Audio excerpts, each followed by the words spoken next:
वैसे जरूरी नहीं है, लेकिन वीडियो को लाइक या फिर डिसलाइक करने की कोशिश जरूर किया करें। तो जैसे इस मूवी का स्टार्ट होता है, हमें मूवी का मेन कैरेक्टर सियोंग दिखाया जाता है और उसकी बेटी का बर्थडे होता है। इसीलिए सियोंग की मदर उसे कुछ पैसे देती है ताकि वो अपनी बेटी को डिनर पर ले जा सके। लेकिन अब सियोंग को और पैसों की जरूरत होती है, तो इसीलिए वो अपनी मदर का एटीएम कार्ड चुरा लेता है। इसके बाद वो अपनी मदर के सारे पैसे चुरा लेता है और पैसों को वो लगा देता है हॉर्स राइडिंग में, और इस गेम में वो 4 मिलियन वॉन जीत जाता है। अब सियोंग ने एक कंपनी से बहुत सारे पैसे उधार ले रखे थे, तो इसीलिए वही लोग उसके पीछे पड़ जाते हैं। इसके बाद वो सियोंग को पकड़ ही लेते हैं और वो उसे काफी मारते हैं। और जब सियोंग उनके पैसे लुटाने के लिए अपने पॉकेट्स चेक करता है, तो वो देखता है कि उसके पास तो पैसे हैं ही नहीं, यानी वो वाले पैसे जिसने हॉर्स राइडिंग में जीते थे। और तब उसे याद आता है कि जब वो इन लोगों से बचकर भाग रहा था तो वो एक लड़की से टकरा गया था, तो जरूर उसी लड़की ने ही उसकी जेब काट ली। अब क्योंकि सियोंग के पास पैसे तो होते ही नहीं, तो इसीलिए वो लोग उसे 1 महीने का और टाइम देते हैं जिसमें कि वो उनके पैसे लौटा दे। इसके बाद सियोंग कुछ पैसों का अरेंज करता है और अपनी बेटी को डिनर पर ले जाता है। इसके बाद सियोंग जल्दी से स्टेशन पर पहुंचता है, लेकिन अनलकीली उसकी ट्रेन तो मिस हो गई थी। और जब सियोंग वहां पर बैठकर ट्रेन के आने का वेट कर रहा था कि तभी अचानक से उसके पास एक आदमी आता है, और ये अननोन पर्सन था, यानी सियोंग उसके बारे में कुछ नहीं जानता था। फिर वो अननोन पर्सन सियोंग को कहता है कि मैं तुम्हारे साथ एक गेम खेलना चाहता हूँ। वो सियोंग को कहता है कि अगर तुम इस गेम में जीत गए तो मैं तुम्हें 1 लाख वॉन दूंगा। तब इतने सारे पैसों का सुनकर सियोंग ये गेम खेलने के लिए एग्री हो जाता है। इसके बाद सियोंग काफी मार खाने के बाद ये गेम जीत जाता है, यानी वो 1 लाख वॉन हासिल कर लेता है। इसके बाद वो अननोन पर्सन सियोंग को एक कार्ड देता है, ये कहते हुए कि अगर तुम और पैसे जीतना चाहते हो तो इस कार्ड पर जो नंबर लिखा हुआ है उस पर कांटेक्ट करना। इसके बाद सियोंग जब अपने घर जाता है तो उसकी मदर उसे कहती है कि तुम्हारी बेटी अगले साल अपने स्टेप फादर के साथ यूएस में शिफ्ट हो रही है। यहाँ पर हमें ये पता चलता है कि सियोंग की डिवोर्स हो गई है और उसकी वाइफ ने दूसरी शादी भी कर ली है। लेकिन सियोंग कभी भी ये नहीं चाहता था कि उसकी बेटी उससे दूर जाए, लेकिन उसे बहुत सारे पैसे चाहिए होते हैं अपनी बेटी की कस्टडी वापस लेने के लिए, तो इसीलिए सियोंग उस कार्ड वाले नंबर पर कॉल करता है। इसके बाद सियोंग को एक गाड़ी में लाया जाता है जहाँ पर और भी लोग थे, लेकिन फिर उन सारे लोगों को बेहोश कर दिया जाता है। और जब उन सब लोगों की आँख खुलती है तो वो खुद को एक फैसिलिटी में पाते हैं जहाँ टोटल 456 लोग थे, और वो वहाँ पर एज अ प्लेयर थे क्योंकि उन सबको एक यूनिफॉर्म भी पहनाया हुआ था। इस फैसिलिटी का होस्ट यानी लीडर एक आदमी था जो कि फ्रंट मैन था वहाँ पर, और वो सब पर नजर रख रहा था। अब यहाँ पर एक कॉमन चीज थी कि जितने भी लोगों को वहाँ पर लाया गया था उन सब ने कर्जे लिए हुए थे बहुत ज्यादा। सियोंग वहाँ पर प्लेयर नंबर 1 से मिलता है जो कि एक बूढ़ा आदमी था। उस बूढ़े आदमी को ब्रेन ट्यूमर था, यही वजह थी कि वो यहाँ पर आया था क्योंकि उसकी लाइफ तो वैसे भी खत्म ही होने वाली थी। इसके बाद वहाँ पर 2 प्लेयर्स जिनमें लड़की का नाम सैब्यूक और लड़के का नाम जेंग होता है, उनके बीच फाइट होती है। अब यहाँ पर सैब्यूक वही लड़की थी जो सियोंग के पैसे लेकर भाग गई थी, यानी उसी ने उसकी जेब काटी थी। सियोंग तो उसे देखते ही पहचान लेता है, इसीलिए वो अपने पैसे मांगने के लिए उसके पास जाता है। तभी वहाँ पर कुछ गार्ड्स आ जाते हैं जिन्होंने पिंक कलर का यूनिफॉर्म पहना था और उनके फेस अच्छी तरह से कवर्ड थे। गार्ड्स उन सभी प्लेयर्स को बताते हैं कि तुम्हें यहाँ पर टोटल 6 गेम्स खेलनी होंगी और जो इस गेम का विनर होगा उसे बहुत सारे पैसे मिलेंगे।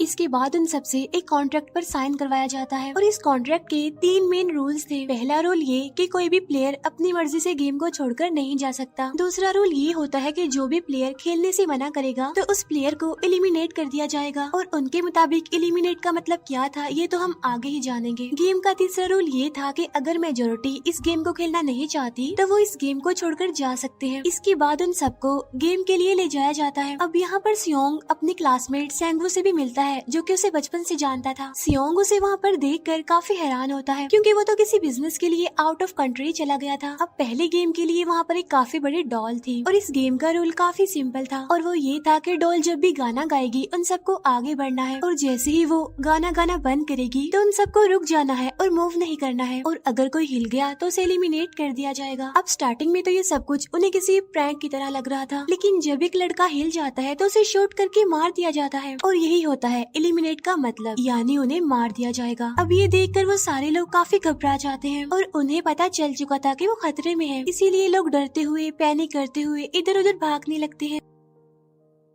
लेकिन अब क्योंकि गेम का रूल था इसीलिए जो भी हिलता है उसे मार दिया जाता है और जितने भी सर्वाइवर होते हैं वो किसी न किसी तरह इस गेम को कंप्लीट कर ही लेते हैं। लेकिन जो लोग मर जाते हैं उनकी डेड बॉडीज को वहाँ से ले जाया जाता है और अब 456 प्लेयर्स में से सिर्फ 255 ही रह गए थे। अब क्योंकि वो सारे प्लेयर्स इतना ज्यादा डर जाते हैं कि अब कोई भी गेम खेलना नहीं चाहता था। लेकिन जैसा कि रूल नंबर 3 था कि अगर मेजोरिटी चाहे तो वो ये गेम स्किप कर सकती है, तो इसीलिए उनका लीडर यानी फ्रंटमैन वोटिंग करवाता है। लेकिन इससे पहले उन्हें प्राइज मनी दिखाई जाती है यानी जो विनर को मिलेगी। लेकिन इन केस अगर कोई गेम को छोड़कर चला जाएगा तो ये सारे पैसे मरे हुए प्लेयर्स की फैमिलीज को मिल जाएंगे और ये prize money total 45 billion won होती है। इसके बाद वोटिंग करवाई जाती है जिसमें मेजोरिटी इस गेम को खेलना नहीं चाहती थी, तो इसीलिए गेम को यहीं पर स्टॉप कर दिया जाता है। लेकिन अगर कभी फ्यूचर में वो लोग चाहें तो इस गेम को रिज्वाइन कर सकते हैं। इसके बाद सभी लोगों को उनके घरों पर छोड़ दिया जाता है। नेक्स्ट डे सियोंग पुलिस स्टेशन जाता है और वहाँ पर वो पुलिस को सारी बात बता देता है। लेकिन उन लोगों को सियोंग की बातों पर यकीन नहीं होता और उल्टा वो लोग उसे पागल समझने लग जाते हैं। इसके बाद सियोंग उन्हें वही वाला कार्ड दिखाता है, लेकिन हैरान कर देने वाली बात तो ये है कि उस पर जो नंबर था वो रॉन्ग था। इसके बाद सियोंग जब घर जाता है तो उसकी मदर वहाँ पर नहीं होती। उधर सियोंग का क्लासमेट सेंगवू अपनी मदर को छुपकर देख रहा होता है और तभी वहाँ पर सियोंग भी आ जाता है। यहाँ पर सेंगवू अपसेट होते हुए सियोंग को बताता है कि मेरे ऊपर 6 बिलियन का कर्ज है। वो बताता है कि मैंने क्लाइंट्स के पैसे लेकर स्टॉक मार्जिन में लगा दिए थे, लेकिन अनलकीली वो सारे पैसे डूब गए। और तभी सियोंग के पास हॉस्पिटल से कॉल आती है। सियोंग की मदर का पाँव काफी इंजर्ड था, लेकिन डायबिटीज का ट्रीटमेंट ना होने की वजह से उनकी चोट और ज्यादा बढ़ गई। तब डॉक्टर सियोंग को बताते हैं कि तुम्हारी मदर का ट्रीटमेंट हो सकता है, लेकिन इसके लिए हमें इनका पाँव काटना होगा। लेकिन इस ऑपरेशन में बहुत सारे पैसे लगने वाले थे। लेकिन जाहिर सी बात है सियोंग के पास इतने पैसे तो होते नहीं। इवन उसने तो अपनी मदर के इंश्योरेंस के पैसे भी उड़ा दिए थे। तब इसीलिए सियोंग पैसे मांगने के लिए अपनी वाइफ के पास जाता है, लेकिन उसकी वाइफ उसे पैसे देने से इनकार कर देती है। फिर उसकी वाइफ अपने हस्बैंड को बताती है कि सियोंग आया था पैसे मांगने के लिए और तभी उसका हस्बैंड सियोंग को पैसे देने आता है। साथ साथ उसे ये भी कहता है कि मेरी फैमिली से दूर रहो। लेकिन सियोंग उसे मारने लगता है और तभी उसकी बेटी भी वहाँ पर आ जाती है। इसके बाद सियोंग का एक फ्रेंड अपने बॉस के पास पैसे मांगने जाता है, लेकिन उसका बॉस उसे पैसे देने से मना कर देता है, तो इसीलिए उन दोनों के बीच फाइट होने लगती है। इस फाइट के दौरान उसके बॉस का हाथ मशीन में आ जाता है, तो मौके का फायदा उठाकर सियोंग का फ्रेंड पैसे लेकर वहाँ से भाग जाता है। फिर इसके बाद सियोंग का फ्रेंड अपने घर आकर अपनी वाइफ को कहता है कि पहली फ्लाइट लो और जाओ यहाँ से। इसके बाद सईब्यूक एक एजेंट से मिलती है क्योंकि उसने अपनी मदर को नॉर्थ एरिया से साउथ एरिया में लाना था। सईब्यूक वही लड़की जिसने सियोंग की जेब काटी थी, लेकिन यहाँ अपनी मदर को लाने के लिए सईब्यूक को बहुत सारे पैसों की जरूरत थी। अब सईब्यूक का एक छोटा भाई भी होता है जिससे उसने प्रॉमिस किया होता है कि मैं मदर को जरूर ले आऊंगी। इसके बाद हमें एक ऑफिसर दिखाया जाता है और इस ऑफिसर का भाई कुछ टाइम से मिसिंग था, इसीलिए वो ऑफिसर अपने भाई के घर जाता है, जहाँ उसे पता चलता है कि उसका भाई तो पिछले कुछ दिनों से अपने घर पर भी नहीं आया। और जब वो ऑफिसर घर को चेक कर रहा होता है तो उसे एक कार्ड मिलता है वहाँ पर, और इस ऑफिसर ने सेम ऐसा ही कार्ड पुलिस स्टेशन में सियोंग के पास भी देखा था, तो इसीलिए वो ऑफिसर सियोंग के पास जाकर उससे इस बारे में पूछता है, लेकिन सियोंग उसे कुछ नहीं बताता। इसके बाद सियोंग जब अपने घर जाता है तो उसे वो कार्ड दोबारा मिल जाता है वहाँ पर। अब सियोंग डिसाइड करता है कि वो दोबारा से उस गेम को ज्वाइन करेगा, इसीलिए सभी प्लेयर्स को एक शिप के पास ले जाया जाता है। इधर ही वो ऑफिसर भी गाड़ियों का पीछा करते हुए उस शिप तक आ जाता है। वो एक गार्ड को मारकर उसे पानी में फेंक देता है। इसके बाद उन सभी प्लेयर्स को एक आइलैंड पर मौजूद फैसिलिटी में लाया जाता है। अब यहाँ पर उन्हें जरा भी अंदाजा नहीं था कि अगला गेम कौन सा होगा और उसे कैसे खेला जाएगा। इसके बाद वो लोग अपनी अलग अलग टीम्स बना लेते हैं। रात को सईब्यूक और उसकी फीमेल फ्रेंड वॉशरूम जाते हैं। यहाँ पर सईब्यूक गार्ड्स की नजरों से बचते हुए उस फैसिलिटी को एक्सप्लोर करने लगती है। तभी वो देखती है कि गार्ड्स बड़े बड़े बर्तनों में कुछ बना रहे हैं,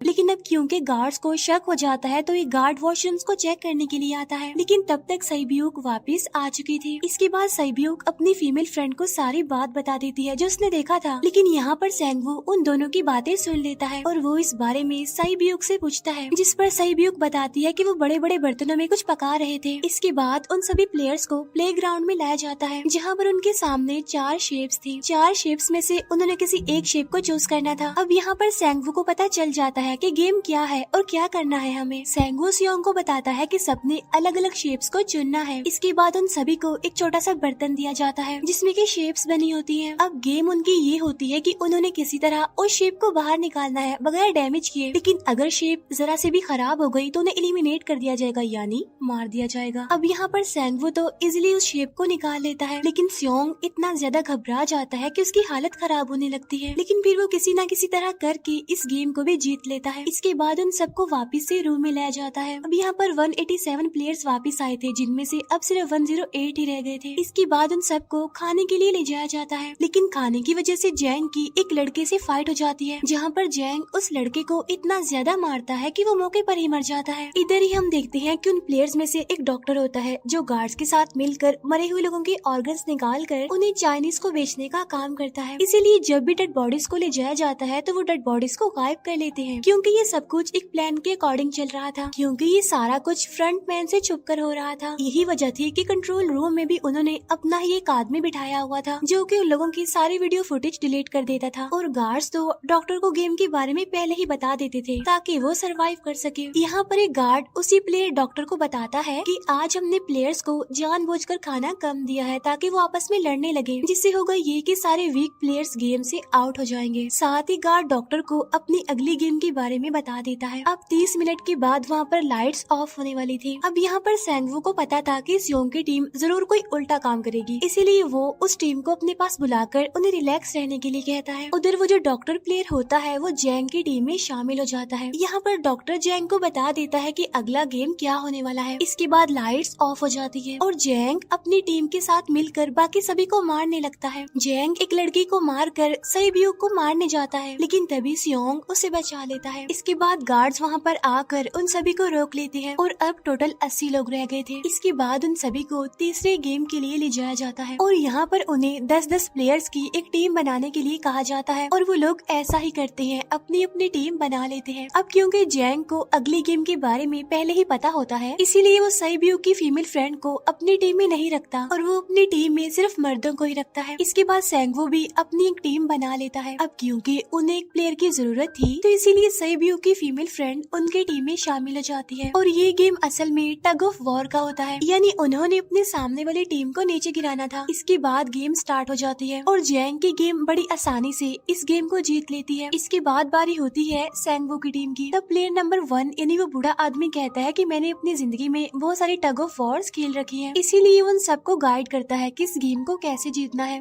तो इसीलिए वो लोग किसी न किसी तरह करके इस गेम को जीत जाते हैं। फिर दिखाया जाता है कि 30 मिनट के बाद दोबारा से लाइट्स ऑफ हो जाएंगी, जिस पर सेंगवू उन सबको कहता है कि रेडी रहना। तो इसीलिए वो डिसाइड करते हैं कि एक एक करके हम पहरा देंगे। अब जैंग की टीम में एक से बढ़कर एक चालाक प्लेयर था, तो इसीलिए जैंग को डर होता है कि कहीं उसकी टीम उसे ही साइड पर न लगा दे, यानी उसे ही अपने रास्ते से न हटा दे।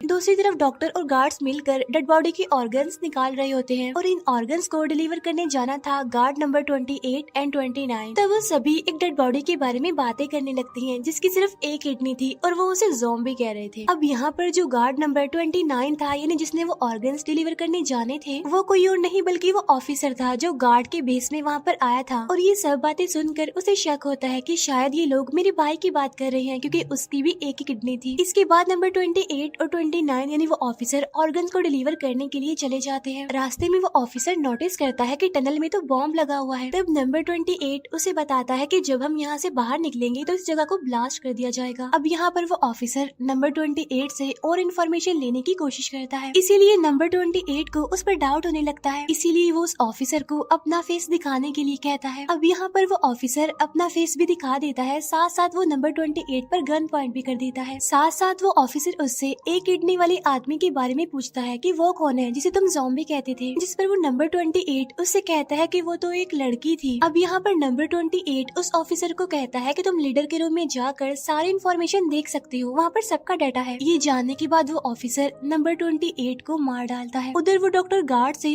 अगली गेम के बारे में पूछता है, लेकिन इस बार गार्ड्स को भी अगली गेम के बारे में पता नहीं होता। तब इसीलिए डॉक्टर को गुस्सा आ जाता है और वो एक गार्ड को पकड़ लेता है और उनकी फाइट होने लगती है। इसी फाइट में डॉक्टर डॉक्टर उस गार्ड को मार कर वहाँ से भाग जाता है। इसके बाद एक गार्ड भी उसका पीछा करता है और वो दोनों प्लेग्राउंड में आ जाते हैं। यहाँ पर गार्ड डॉक्टर को अपनी बातों में फंसा कर उसे मारने वाला होता है, लेकिन तभी लीडर यानी फ्रंटमैन आकर उसे मार डालता है और बाद में वो उस डॉक्टर को भी मार डालते हैं। साथ साथ इन्हें वहीं पर नंबर 28 की डेड बॉडी भी मिल जाती है, जिससे इन्हें ये पता चल जाता है कि फैसिलिटी में कोई घुस गया है। उधर वो ऑफिसर लीडर यानी फ्रंटमैन के रूम तक पहुंच जाता है। तब वो चेक करते करते एक ऐसे रूम में जाता है जहाँ पर सबके रिकॉर्ड्स थे, और जब वो ऑफिसर रिकॉर्ड चेक कर रहा होता है तो उसे सभी विनर्स की एक लिस्ट मिलती है, जिसमें उसके भाई का भी नाम था, यानी वो भी कभी विनर था। उधर सभी प्लेयर्स को 4th गेम के लिए ले जाया जाता है, जहाँ पर उन सबको अपना अपना पार्टनर चुनने के लिए कहा जाता है, और वो प्लेयर्स करते भी ऐसा ही है, अपना अपना पार्टनर चुन लेते हैं। सहीब्यूक की फीमेल फ्रेंड भी अपना पार्टनर ढूंढने की कोशिश करती है, लेकिन कोई भी उसका पार्टनर बनने को तैयार ही नहीं था। इसके बाद सभी प्लेयर्स को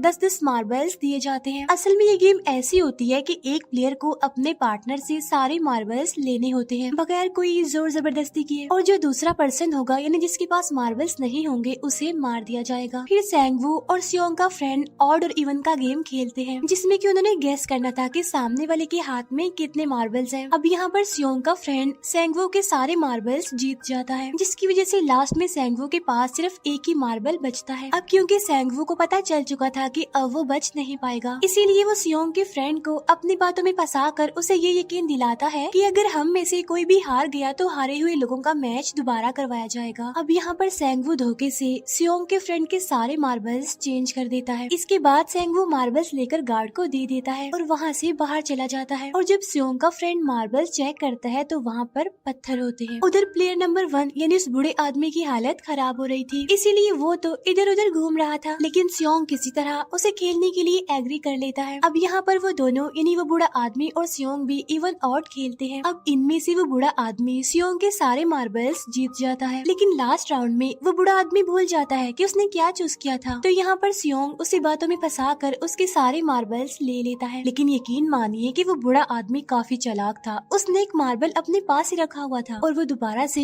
इधर उधर घूमने लगता है। अब यहाँ पर सियोंग उसे रिक्वेस्ट करता है कि प्लीज मेरे साथ एक और गेम खेलो ना। तब यहाँ पर वो बूढ़ा आदमी कहता है कि मुझे पता है कि तुमने सारे मार्बल्स धोखे से लिए हैं मुझसे। वो कहता है कि मुझे सब पता था, बस मैं पागल बनने की एक्टिंग कर रहा था। तभी सुनकर सियोंग को उस पर तरस आ जाता है और वो उसे ही सारे मार्बल्स दे देता है। उसके बाद सहीब्यूक और उसकी फीमेल फ्रेंड भी गेम खेल रहे होते हैं। उनकी गेम ये होती है कि जो मार्बल्स को दीवार के ज्यादा करीब फेंकेगा वो ही जीतेगा। पहले सहीब्यूक अपने मार्बल्स फेंकती है, लेकिन जब सहीब्यूक की फ्रेंड की बारी आती है तो वो अपने सारे मार्बल्स फेंक देती है। लेकिन जब सहीब्यूक ये देख लेती है तो वो अपने फ्रेंड को दोबारा फेंकने के लिए कहती है, जिस पर उसकी फ्रेंड कहती है कि नहीं सहीब्यूक, मैं बिल्कुल अकेली हूँ, मेरे पीछे तो कोई भी नहीं है, लेकिन अगर तुम्हें कुछ हो गया तो ये अच्छी बात नहीं है, तुम्हारे पीछे तुम्हारा छोटा भाई है, तुम्हारा वेट कर रहा है वो। और इसी वजह से सहीब्यूक की फ्रेंड को मार दिया जाता है। इसके बाद उन सबकी डेड बॉडीज को वहाँ से ले जाया जाता है। इसके बाद वो सब वापिस से रूम में आ जाते हैं। यहाँ पर जैंग देखता है कि सहीब्यूक की वो वाली फ्रेंड तो अभी तक जिंदा है, जो कि बड़ी आराम से बैठी हुई थी। अब यहाँ पर हमें पता चलता है कि सहीब्यूक की ये वाली फ्रेंड जैंग की भी फ्रेंड थी, लेकिन अब क्योंकि उन दोनों के बीच किसी बात को लेकर क्लैश चल रहा था तो इसीलिए जैंग की वो फ्रेंड उसे बुली करने लगती है। इसके बाद फ्रंटमैन को एक डेड बॉडी के पास उस ऑफिसर का आईडी कार्ड मिल जाता है। तभी फ्रंटमैन को पता चलता है कि उसके सारे वीआईपीज आ चुके हैं, तो इसीलिए फ्रंटमैन उन्हें लेने के लिए चला जाता है। फिर सारे वीआईपीज को उनके रूम में लाया जाता है। इसके बाद फ्रंटमैन वीआईपीज के आने के बारे में एक और आदमी को जाकर बताता है, और यही आदमी मेन होता है। और ये कौन होता है हम ये आगे जानेंगे। फिर नेक्स्ट डे उन सबको 5वें गेम के लिए लाया जाता है, जहाँ पर 1 से लेकर 16 तक नंबर पड़े होते हैं, और वो सभी प्लेयर्स अपना अपना नंबर ले लेते हैं। नंबर का मतलब ये था कि जो नंबर भी एक प्लेयर पर आएगा उसके मुताबिक उसकी बारी आएगी। अब यहाँ पर लास्ट में पहला और आखिरी नंबर रह जाता है, यानी 1 और 16। तो यहाँ पर सियोंग कंफ्यूज हो जाता है कि उसे कौन सा नंबर चूज करना चाहिए। अगर उसने पहला नंबर लिया तो वो फंसेगा और मरेगा, क्योंकि उसे नहीं पता कि गेम क्या है। और अगर लास्ट नंबर लेगा तो क्या पता उसकी बारी ही ना आए, टाइम कम रह जाए। और तभी वहाँ पर एक आदमी आ जाता है और वो सियोंग को कहता है कि मुझे पहला नंबर चाहिए, क्योंकि मैं अपनी जिंदगी में कभी भी फर्स्ट नंबर पर नहीं आया। फिर इसके बाद उन्हें गेमिंग रूम में लाया जाता है। अब इस गेम का रूल ये होता है कि दिए हुए टाइम में उन्हें ब्रिज की दूसरी साइड पर जाना है। अब इसके बीच में दो तरह के ग्लास लगे होते हैं, एक तो होता है आम ग्लास और एक होता है टेम्पर्ड ग्लास। आम ग्लास पर पाँव रखते ही वो टूट जाएगा और वो लोग नीचे गिर जाएंगे। इसके बाद गेम स्टार्ट हो जाता है और वो लोग एक एक करके मरने लगते हैं। फिर एक टाइम ऐसा आता है जब जैंग सबके सामने होता है और वो आगे ही नहीं बढ़ रहा होता। अब उनके पास एक ही रास्ता था, या तो वो आगे जाए या सारे ही मर जाएं। और तभी जैंग के सामने उसकी वही फ्रेंड आ जाती है जो उसे बुली कर रही थी, और वो जैंग को कहती है कि मैंने तुम्हें कहा था कि जिस दिन तुमने मुझे धोखा दिया मैं तुम्हें मार दूंगी। इसके बाद वो जैंग को पकड़ लेती है और उसे लेकर नीचे कूद जाती है, जिसकी वजह से उन दोनों की मौत हो जाती है। अब वहाँ पर एक आदमी था जो कि ग्लास कंपनी में काम करता था और उसे पता था कि टेम्पर्ड ग्लास कौन सा है, लेकिन जब फ्रंट मैन को इस बात का पता चल जाता है तो वो लाइट्स ऑफ करवा देता है ताकि वो ग्लास को पहचान ही ना पाए। अब लास्ट में एक ही स्टेप बचता है और उनके पास तो टाइम ही नहीं था, इसीलिए सेंगवू उस आदमी को धक्का दे देता है। तो यहाँ पर सेंगवू, सियोंग और सैब्यूक ब्रिज को पार कर लेते हैं, लेकिन ग्लास टूटने की वजह से उन्हें काफी चोट लग जाती है, खास तौर पर सैब्यूक को।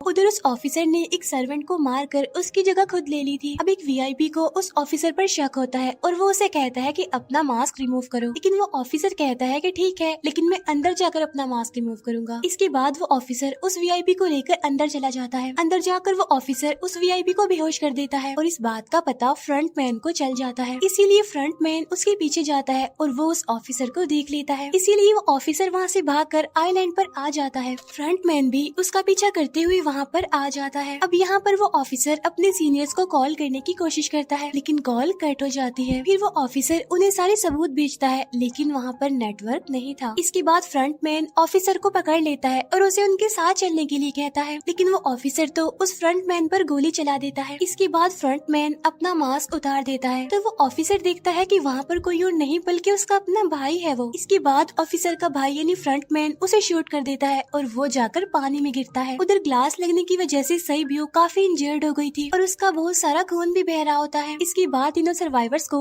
डिनर के लिए ले जाया जाता है और उनके पास एक एक नाइफ भी रख दिया जाता है, मतलब रात में उन तीनों में से कोई भी एक दूसरे को मार देगा। तभी सियोंग नोटिस करता है कि सैब्यूक की हालत काफी खराब है, इसीलिए वो सैब्यूक को कहता है कि फिक्र मत करो, हम दोनों साथ हैं और इस गेम में हम दोनों मिलकर सेंगवू को हरा देंगे। इसके बाद हम दोनों यहाँ से बाहर निकल जाएंगे और पैसों को आधा आधा डिवाइड कर लेंगे। सैब्यूक उसे बताती है कि मेरा एक छोटा भाई है जिसे मैं ऑर्फनेज में छोड़कर आई हूँ, और अगर हम दोनों में से कोई भी जिंदा बचकर बाहर जाएगा तो उसे उन दोनों की फैमिलीज का ख्याल रखना होगा। अब सैब्यूक की हालत काफी खराब थी, उसे डॉक्टर की जरूरत थी, इसीलिए सियोंग कोई मदद लाने के लिए जाता है, लेकिन जब तक वो वापस आता है तब तक सेंगवू सैब्यूक को मार चुका था। फिर नेक्स्ट डे उन दोनों को गेम नंबर 6 यानी लास्ट गेम के लिए ले जाया जाता है। गेम का रूल बड़ा ही सिंपल था कि मार दो या मर जाओ, और इस गेम का नाम होता है स्क्विड गेम। इसके बाद गेम स्टार्ट हो जाती है और उन दोनों के बीच काफी फाइट होती है, लेकिन लास्ट में सेंगवू की हालत खराब होने लगती है। तभी सियोंग कहता है कि मैं इस गेम को रोकना चाहता हूँ, और तभी सियोंग सेंगवू को उसके साथ चलने के लिए कहता है, लेकिन सेंगवू तो अपने आप को ही मार डालता है, जिसकी वजह से सियोंग गेम जीत जाता है। फिर फ्रंट मैन सियोंग को कहता है कि तुम बहुत अच्छा खेले, लेकिन मुझे इसकी उम्मीद नहीं थी। इसके बाद सियोंग को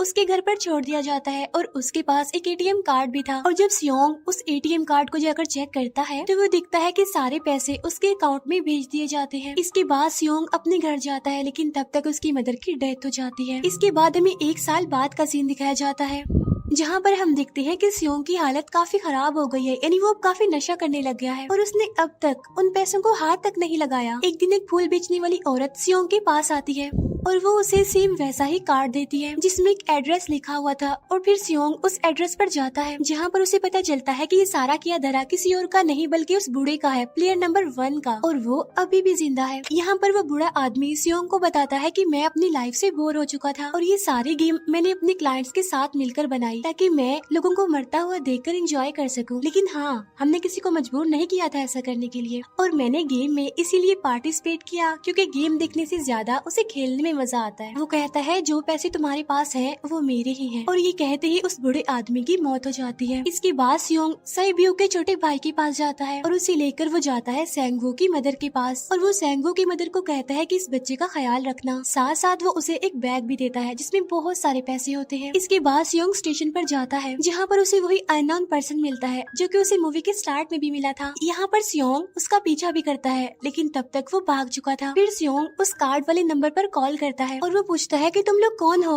और लोगों के साथ ऐसा क्यों कर रहे हो, क्यों खेल रहे हो लोगों की जिंदगी से। लेकिन आगे से उसे रिस्पॉन्स आता है कि सियोंग, अगर तुमने जिंदा बचना है तो प्लेन में चढ़ जाओ। और इसी के साथ ये मूवी यहीं पर एंड हो जाती है। Thank you for watching.